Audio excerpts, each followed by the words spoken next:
Welcome to Think React Lead. My name is Dom Fawcett. We're going to talk about the three barriers to empowerment, self-empowerment. The first barrier is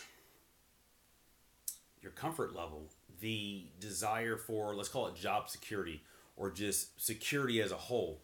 So why do so many talented individuals stay W-2ing, not knocking W-2ing, or working for somebody else? I did it for several years, 14 to be exact, once I got into corporate. But there comes a time that you stop learning, and just because you stop learning doesn't mean that you don't have a passion to do something.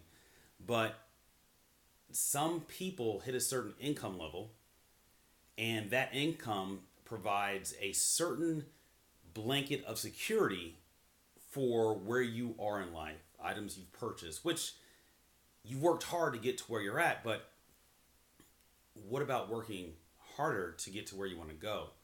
That job security or that comfort level.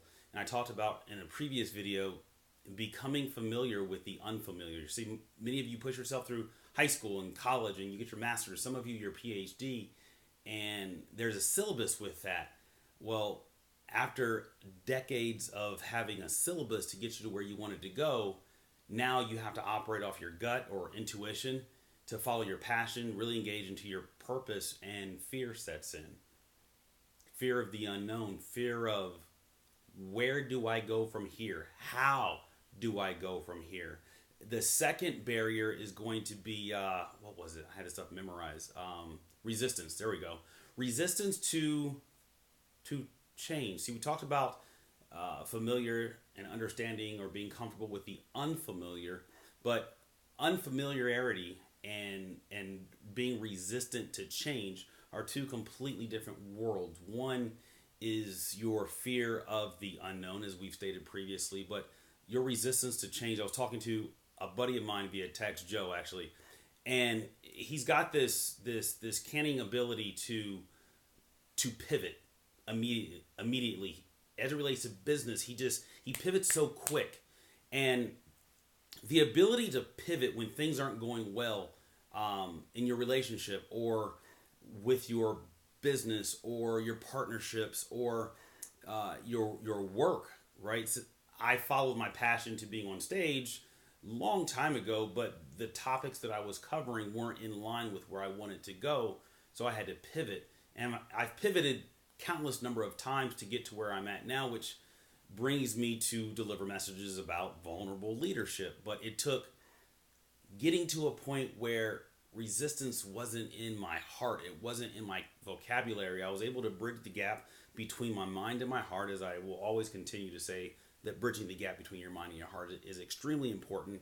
But in doing so, I learned that feedback, implementation of said feedback, pivoting, and not being resistant to change. It's almost like I have a pit bull and she's not aggressive at all, but when we play outside, she has this rope and she has more fun when I throw the rope and she chases it, but the moment she brings it back, it's tug of war trying to take it away from her. And many of us have worked so hard towards one thing. We've chased down the field, caught the rope, brought it back, but we won't let it go. Stop being resistant to change. One of the exercises I would suggest that you do to you remove that sense of, or that negative character trait about being resistant to change is start doing things that take you out of your comfort zone. That will help tremendously. Those are things that I did to help me to be open to change and open to different thought processes. Really, it's about diversifying your thought process. It's about diversifying your actions. And another thing you can do is, if you're currently spending a lot of time with people that you're comfortable with, find ways to spend time with people that don't think, act, learn, have the same beliefs as you. And that will, again, allow you to get to a point where you're comfortable in other environments. Last but not least, you lack the ability to add value to self. It's really self-worth. So lack of self-worth. I was there for probably decades. I didn't value who I was as a person. And this, I think, is the largest contributor to why the empowerment is lessened in our life. It's because we don't value who we are. Let me explain something to you. The future in you is so much brighter than the dark past that you're holding on to.